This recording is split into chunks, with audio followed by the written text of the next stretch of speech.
Bag, I want the bag. Work my way from a garden to a track.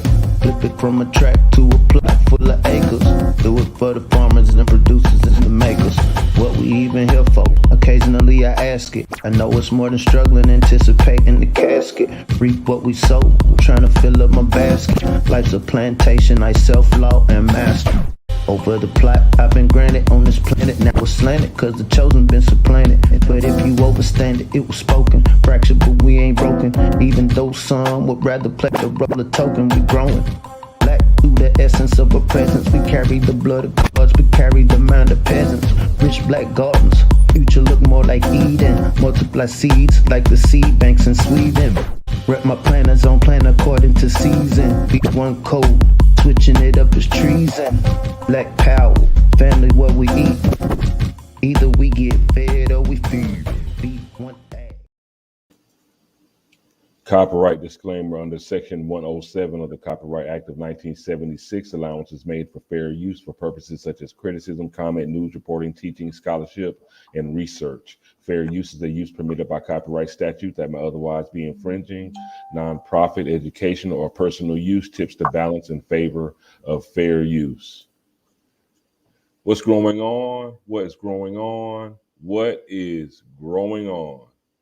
This is John Henry Harris. We also have Farmer Brown EMC, and this is B1AG. Here at B1AG, we focus on Black agriculture as it pertains to agricultural production, education, marketing, health, food, nutrition, and economics, all for the Black family and the Black community. Now, we're aware of this pandemic that we're in, but there is also an unintended group of people that are being damaged by this pandemic that is exacerbated by the food and supply chain shortages, and that is the school system.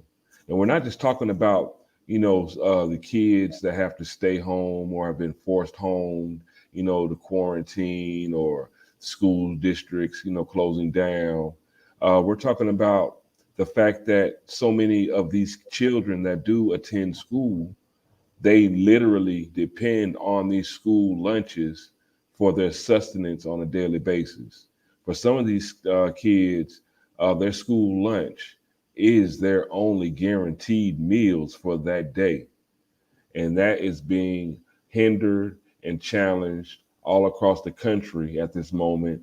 And a lot of major news agencies are not talking about it, but we're here to talk about it today. Schools across the country, they're struggling to feed students. This is very real. And I'm talking about from Chicago to Kansas City, Seattle, all across the country. These school districts are really being taxed and stretched to the limits just trying to feed their students. And we're going to dive deep and dig into this story today. Farmer Brown, they're struggling to feed the kids, bro. First, I'd just like to say peace to the B1 family. These are serious times, when you hear about, the concept of war, certain unspoken rules of engagement, you leave the elders alone and you leave the kids alone. But we found ourselves under attack, not necessarily from swords or guns or missiles, but hunger. Like I said, whether we want to classify this as a pandemic or plandemic, it is having an indelible effect on not only the broader food supply, but specifically the kids, the seeds. Here at B1AG, we do cover, topics specifically related to agriculture. I know to some it might seem like we're being negative, but really, we're just pointing out what's going on. But more importantly, just talking about some of the solutions. Right now in North America, we have enough issues, but to see what's going on with these schools, both of us just kind of stumbled upon this news. It's not something you see pasted across the mainstream news while we're paying attention to sports starting back and, other logistics regarding school. One of the things we're forgetting about is there's a large amount of students that depend on school food that school provides.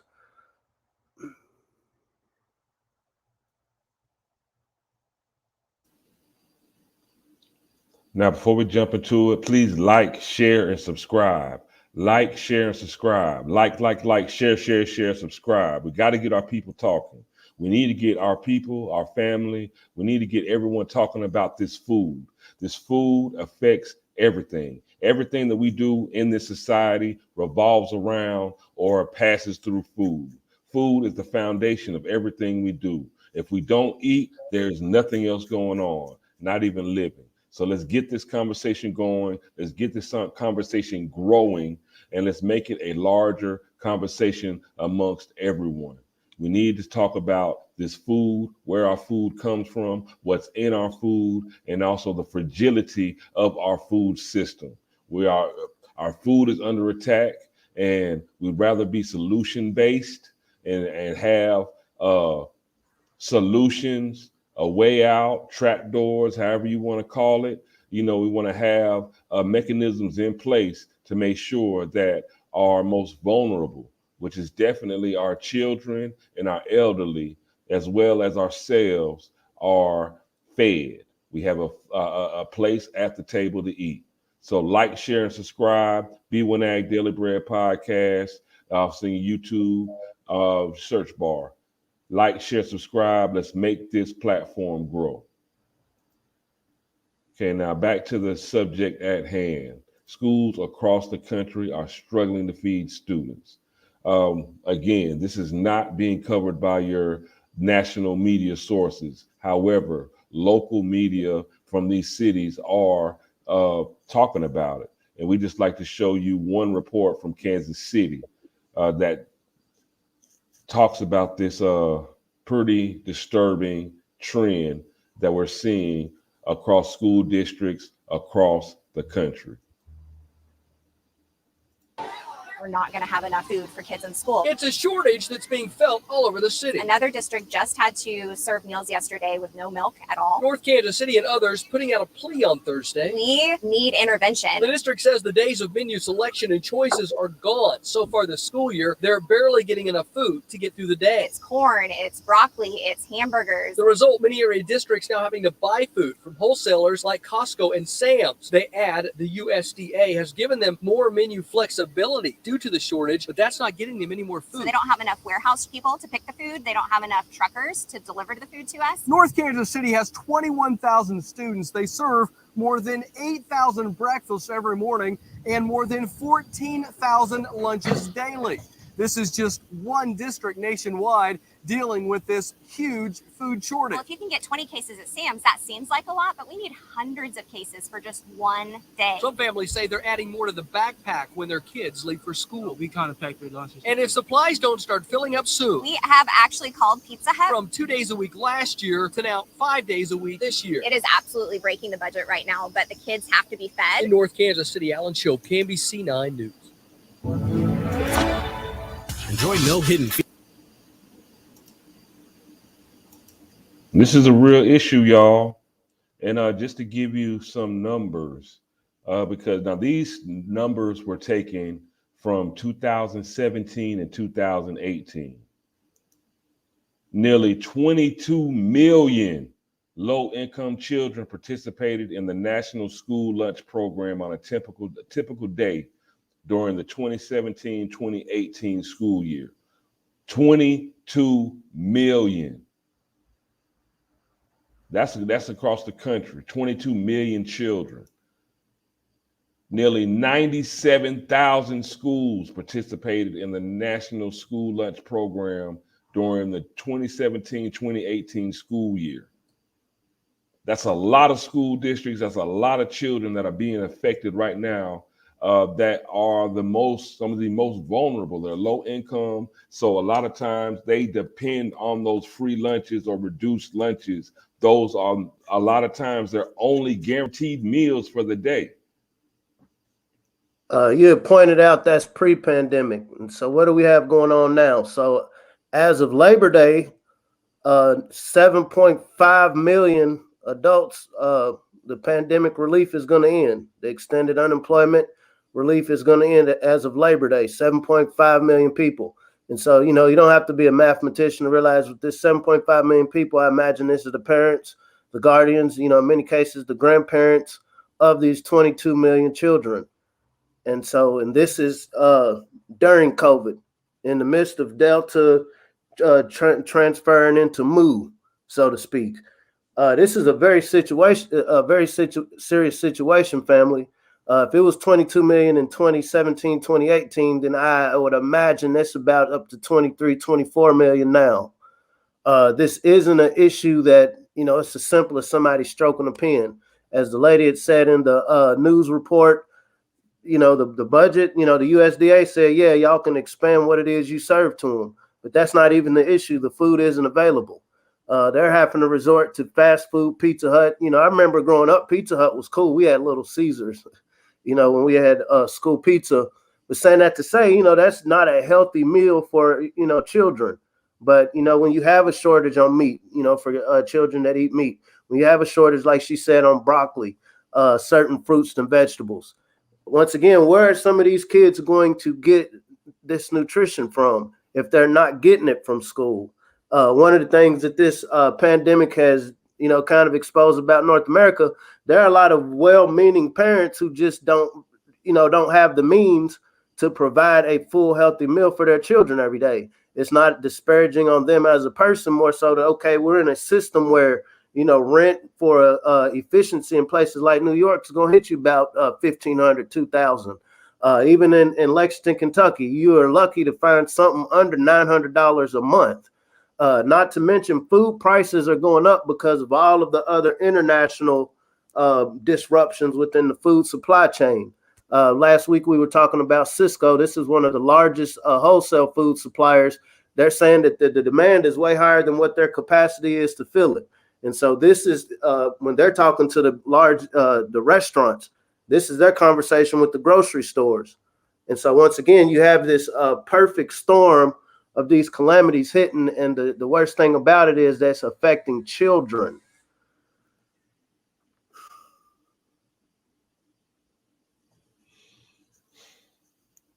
This is very, disheartening to an extent. It really is. Again, these words that were spoken by those FDA officials who stepped down, the public will pay a price. The public will pay a price. We're going through a lot of changes right now, family. A lot of changes. And one of the main things that will be affected is the availability, cost, and able to procure food. That's why at B1AG, we advocate that everybody needs to learn how to grow their own food. Grow your own food. This would be the best first line of defense, not only for, health, as far as being healthy, but also just being able to eat. Some people don't think about, their ability to feed themselves or be able to go get something to eat. A lot of people, they've never had that challenge. Oh, they've always been able to just, go to a drive-through or, go to a grocery store. But even simple tasks as that, they are under attack and being challenged as we speak. School districts across the country are having problems finding food for the children. And it's not just finding food, but finding cafeteria workers, finding truck drivers to deliver the food, finding people that work in the warehouses to pack the food to be delivered. Look how deep this goes. And so, a lot of time when we hear the word Chicago, because that was actually when we were doing our research, that was the first city that popped up that's having this issue. So nationally, everybody wants to point out how, Chirac, they're just, shooting it up there. But what they're not factoring in is and you don't really have to be a scientist to understand, there's a direct link between gun violence and food insecurity. We came across an article from trace.org. And this is out of St. Louis. The connection between gun violence and food insecurity. An analysis of last year's 271 homicides in St. Louis found that nearly 70% occurred in low-income census tract with no grocery store or supermarket for at least half a mile. 52 killings were concentrated in 8 census tracts with no grocery store for a mile. There's a direct connection. There's a direct connection. Is this saying the brothers is drilling on each other because they don't have it's not a store that they can go get food? No, but if day to day, the distance and, statistics knows that the melanated family has to exhaust more gas, more time, more effort to go get healthy food. On top of that, you're going to end up paying more. You're paying more because we get on average paid less. And so you have all of these issues culminating. And then, you have the mainstream that only wants to point out the result of all of these underlying, when we think about these pre-existing conditions. Hunger, food insecurity is a pre-existing condition. And I don't see any contact tracers per se, from a federal level running to mitigate this. It's very frustrating, family. There's some brothers, the urban farmer in St. Louis. There's a lot of brothers and sisters who are addressing this on a local scale. But like you said, there's 97,000 different schools, across the country that are serving free lunch. And so I imagine wherever melanated people are dotted across the diaspora, there's enough people that know how to produce food to really start forming some of these connections. Multiple times on this B1AG podcast, we talk about our goal of reaching 250,000 third through fifth graders. That isn't a vague number. It isn't, just pulling a number out of the sky. The purpose of that is if we know now 22 to 25 million students are low-income students are on free lunch or dependent on schools for their food, then if you look at this chart looking 5 years, 10 years down the road, because like we were talking about with Dr. Boyce, I don't think Moderna, Pfizer, or any of these companies are going to just suddenly turn around and say, hey, we don't need to sell you this gene therapy no more. I mean, it's making a killing. It's making a lot of money.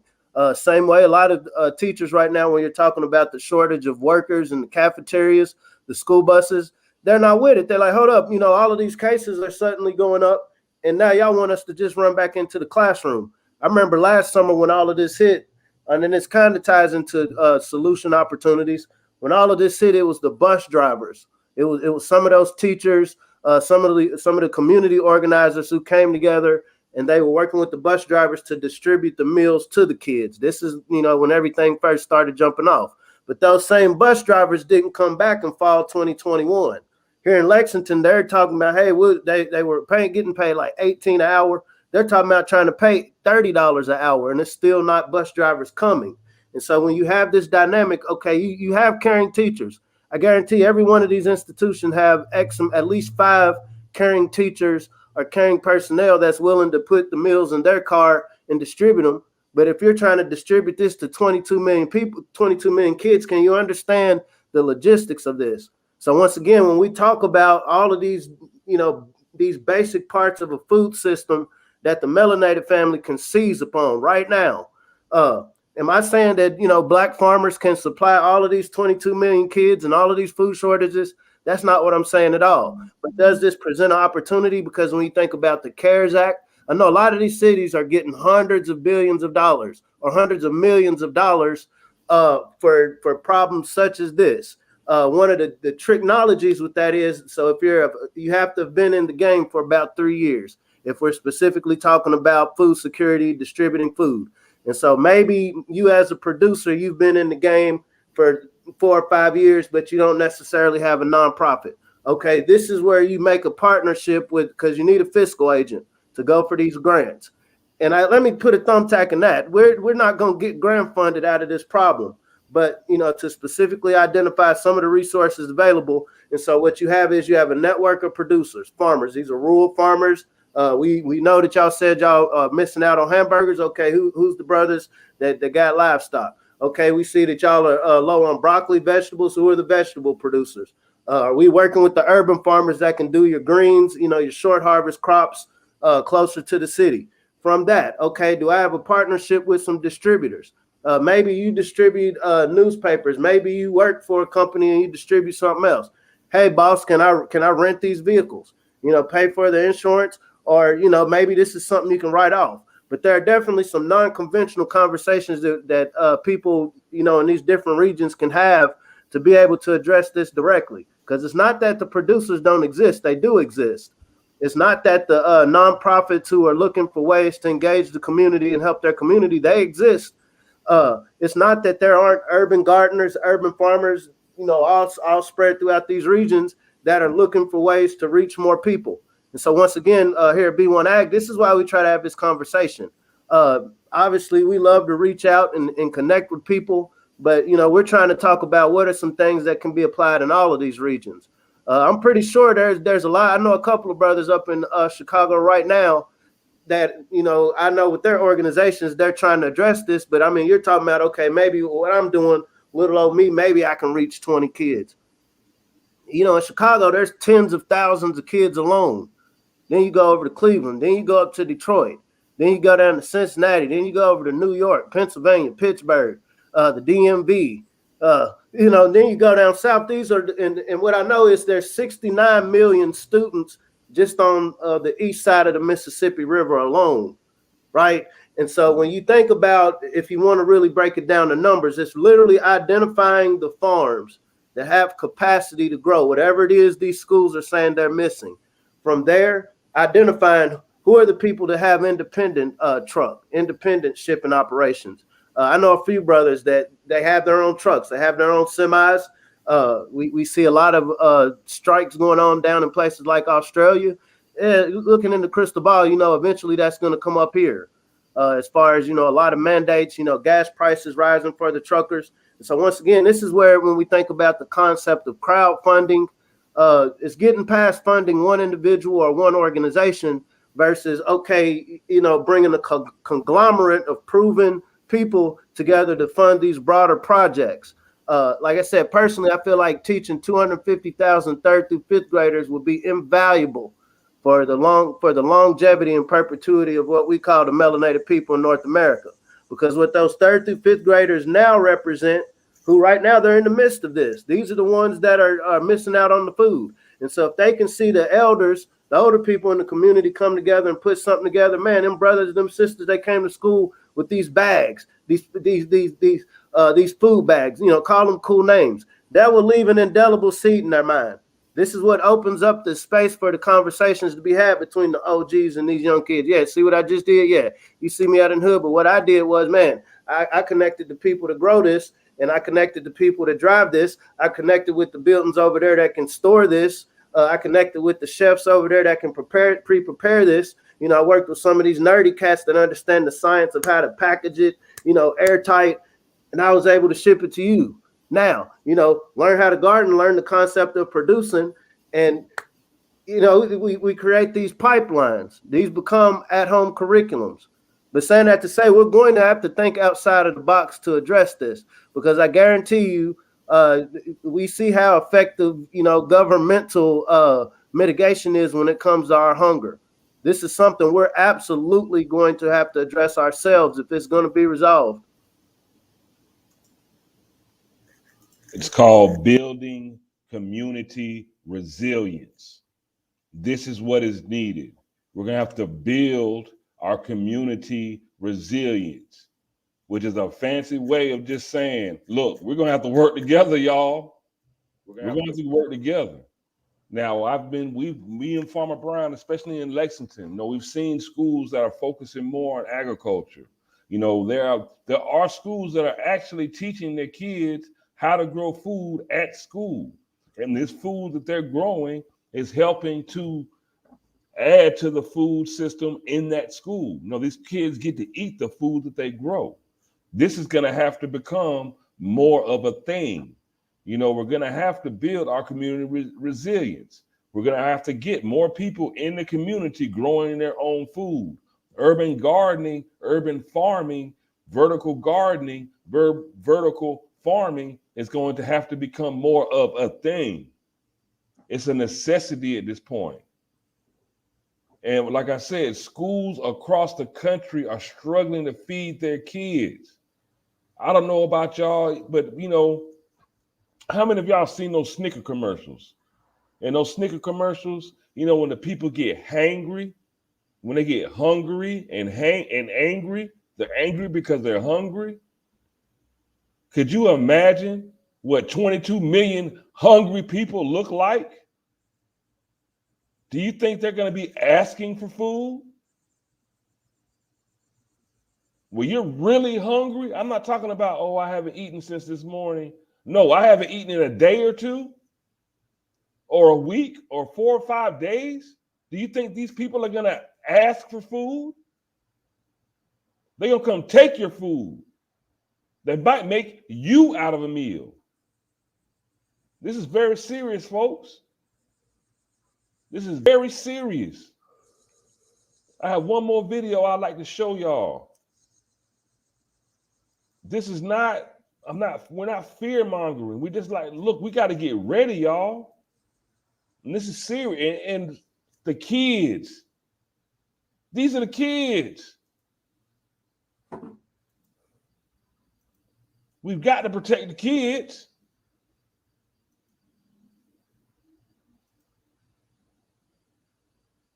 Diet now find themselves facing a food shortage and scrambling to adapt. KCTV5 is your school authority, and Betsy Webster is live for us now in the Northland to explain. Betsy, what is causing this?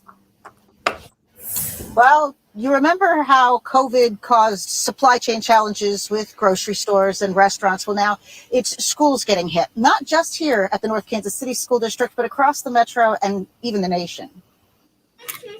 5-year-old Miles Livingston gets a balanced diet at home and actually likes the healthy stuff. What are your favorite foods to eat at school?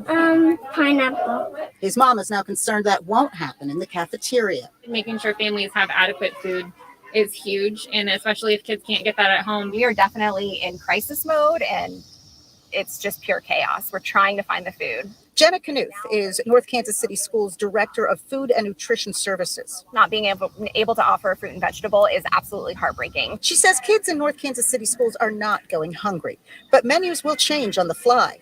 No carrots? Okay, corn. Or one day, maybe no veg at all, because they're struggling with distributors. Cisco, another one of our big distributors, backed out the week before school started. They dropped us. North Kansas City Schools sent an alert to parents today, but they're far from the only district in a pinch. Blue Valley told us they're managing with the occasional substitution. Hickman Mills said substitutions will be common. Liberty Schools had a more urgent message. They said they're especially struggling with juice and milk and encouraged parents to send kids to school with bottled water. Knuth recognizes distributors are short drivers to deliver, warehouse staff to stock the trucks, in addition to getting shorted by manufacturers, also in a staffing bind. She knows demand surged when schools brought kids back to the classroom full time, but she speculates there's a priority problem as well. So the K-12 market has much lower margins. We do a much higher volume, but with much lower margins, profit margins, yes. Now she's trying to get government officials to come up with some sort of incentives for distributors to get them to prioritize school contracts. We did reach out to Cisco, and they sent us a statement that reads in part, Cisco regrets that we have had to delay or pause service for a limited number of customers in various locations. Now, they attributed that to unprecedented staffing shortage. They said they're aggressively recruiting and that they expect this all to be temporary, but they did not respond to any of the specifics I had approached them about with the K through 12 school contract concerns. Live in the Northland, Betsy Webster, KCTV5 News. Right.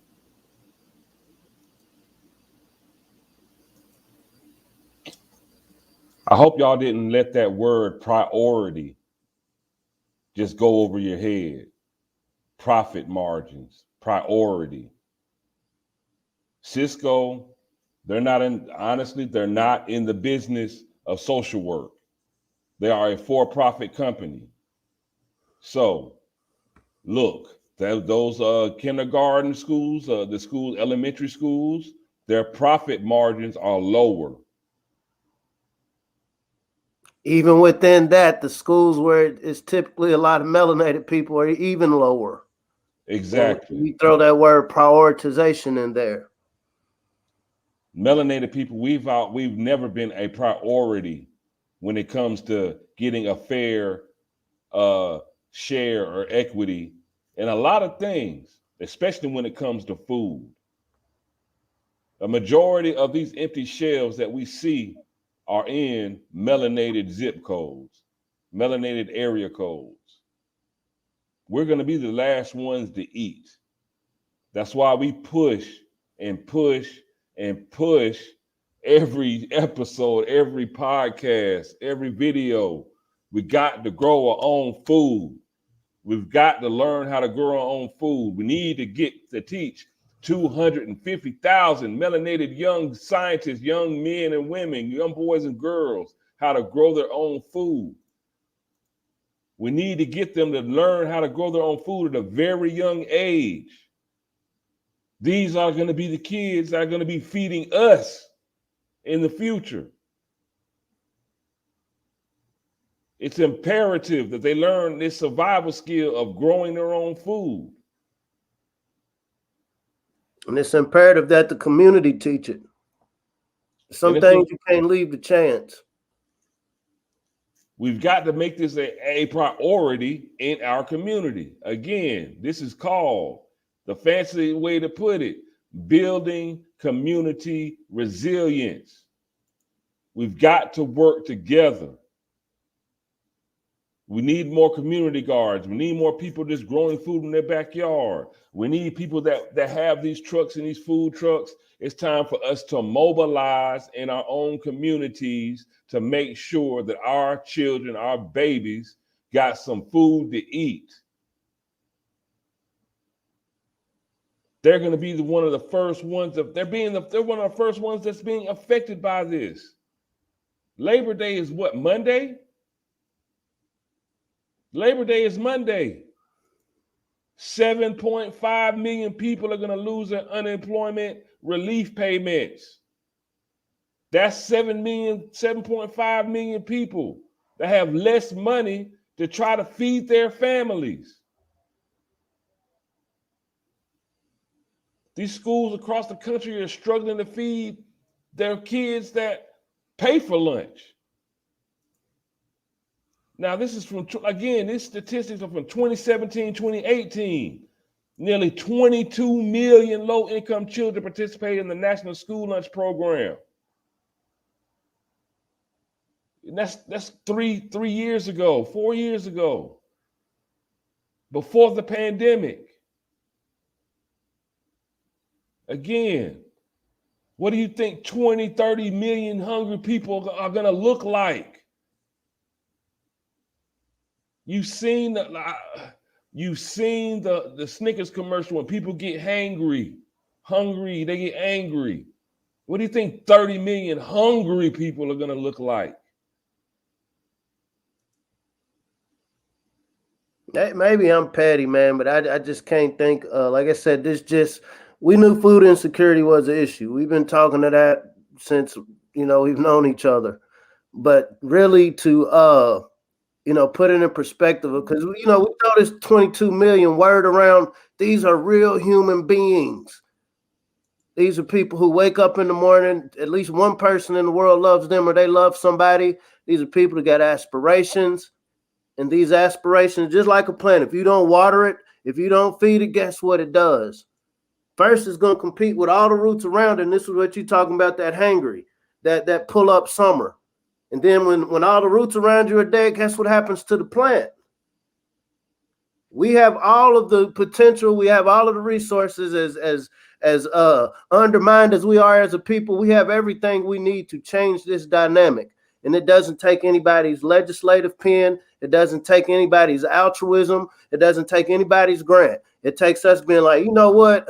No, I'm not going to take a chance of my food security, my kids or my grandkids or my nieces, my nephews' food security 5 years from now, 10 years from now. I'm not going to take a chance of it being in somebody else's hand that can't even feed their own. If I can't feed my own, Negro, do you think I'm going to sit and prioritize feeding yours? That's the first thing the most base animal in nature does, is teaches offspring how to produce food or procure food. I can't think of anything more important right now. Education is great. I'm all for education, but you know what? You can't eat a degree. You can't eat accolades. When we think about this distant learning, we keep bringing this up. The essence of how we educate ourselves is going to change. It is inevitably going to change, and it's going to incorporate kids being at home versus at school. Because, you know, I hate to prattle on. I didn't even mean to talk about it this long. Okay, these schools, because you heard them talk about priorities and profit. Anytime you mix some profit and people, profit is always going to get the is always going to get the benefit of the doubt. And so, okay, what can we do without? Because we still want to make profit. All right, if we have less people coming to this building, then we won't be as responsible for feeding as many, and we can cut that expense. Like I said, I think in Lexington alone, they had to cut like 10 bus routes for schools just starting this year. So I can only imagine what that dynamic looks like around the country. And so, you know, the people at the top who are cutting checks are thinking of, now, what can we get rid of? Oh, well, you know, let them black people deal with their own problems. Maybe not all of them, but I guarantee you some of the influencers, that's exactly how they feel. And I hate to say it in such a crass way, but it's fair. You can never expect someone else to care for ours more than we do. And, you know, there's only so much you can do talking about it. It comes a point of putting prints in the mud. It comes a point of, let me identify something I am good at within this concept of seed to table. It is very simple. I don't have to come and proselytize to you. I don't have to come convert you to anything. I don't think I have to do too much work to convince somebody, hey, if you're hungry, you need to eat. And so it's literally, you know, agriculture is a game of niches. Am I a green thumb? Do I just know how to make things? Do I have mouthpiece? Am I real sociable and I'm just everywhere at all times? Okay, if I spend 5 hours of my day just going around the hood talking to everybody, I'm going to spend at least 1 hour out of this 5 promoting to somebody where to get food from. You know, I'm gonna connect my shy weird buddy over here that grows stuff. I'm gonna connect them in these hoods where they got this space. You got these D-boys that got a little expendable cash that's looking for something to invest. Get some hot tunnels. Get something that's gonna stick around. You know, you can make it rain and then it just dries up, right? Get something that's gonna stick around, family, because it's gonna have to come from us. It's going to have to come from us. A lot of these 501 entities, their bread comes from there being a problem, right? Like, hey, if these people that I said I'm serving actually fix their problem, then I'm not going to get no money no more. And I hate to say it because I done dealt in that for some years now, and I hate to say it, but that's just what it is, family. And so there isn't a grant per se. You know, grants are cool, but that we're not going to get ourselves. We're not going to feed our kids with grants and charity. That may be a small piece of it, but this is going to have to come from an individual going home, analyzing your respective area, wherever you are in the diaspora, and looking at, now, what if this was my son? You know, I got a good job. I do pretty well for myself, but hey, I have gone to a grocery store where I could take $1 million, and if they don't have what it is I'm buying, my money has no value. But I do have my child's ear. I can't tell my child or point my child to people that's going to teach them how to do something to feed themselves. And maybe from that, they develop some sort of science. They develop some sort of skill, some sort of trade. When we talk about coding, maybe they're coming up with the new digital ways of distributing food and producing food. But these are very serious conversations. I don't feel like talking about it really does it justice, bro. I was... for the sake of a interesting conversation, I'm like, hey, this is interesting to talk about, but this is, I'm trying not to be negative, man. You see me smiling? I'm not too convincing. It ain't cool, man. And we can do something about it right now. We can do something about it right now. Every day that we don't is going to become that much harder, and we have that fewer amount of people that can actively do something about it. Every day we don't take action. Action, movement. Let's do something. We're talking about it now because no one else is talking about it. Not a single national news report. We searched, but there are local news reports, but not a single national news report. They're glossing over that this country is in a pickle. And the quicker we realize it, build up our own community resilience, become more self-sufficient, work together.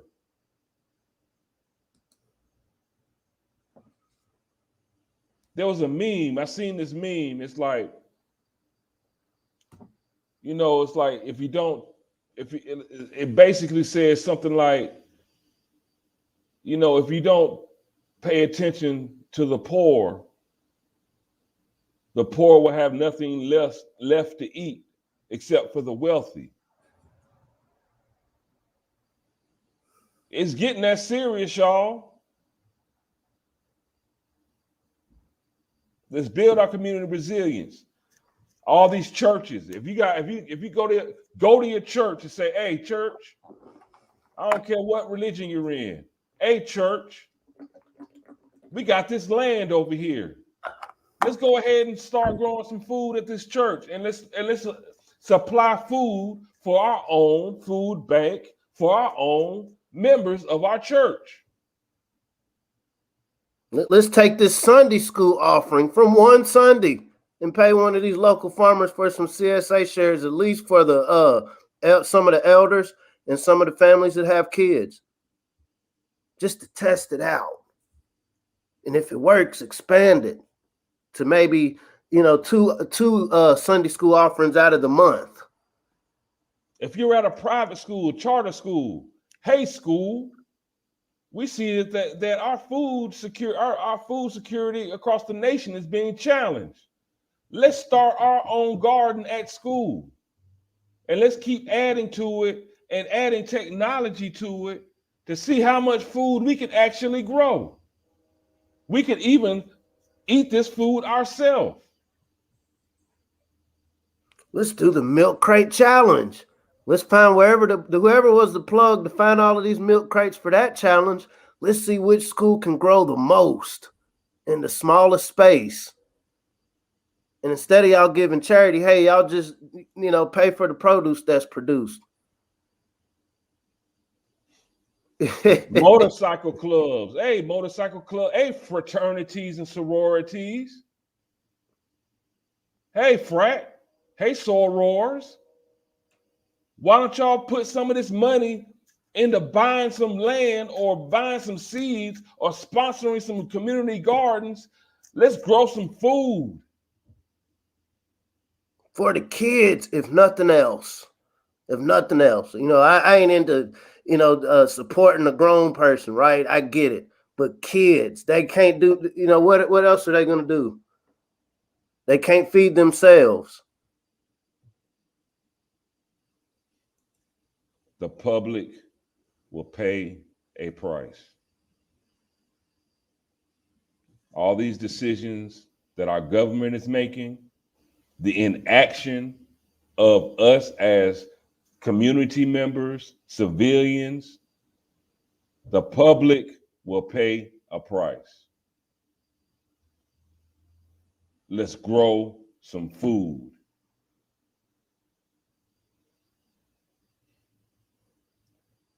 This is John Henry. We got Farmer Brown, the MC. If you really want to know something, what do the people need to do, Farmer Brown? If you really want to know something, let's minimize the contention, maximize the ability to learn how to grow something. Hunger is real, and you don't want to see it on a mass level. Let these kids see what it looks like for a community to work together. That's the best way to teach. Seeing is believing. Until next time, be blessed. Put some seeds in the ground. Be thankful for what we have now. Be thankful that we still have time to act. We still have time to put in this work. We still have time to make a difference. We still got time to make sure that we can eat.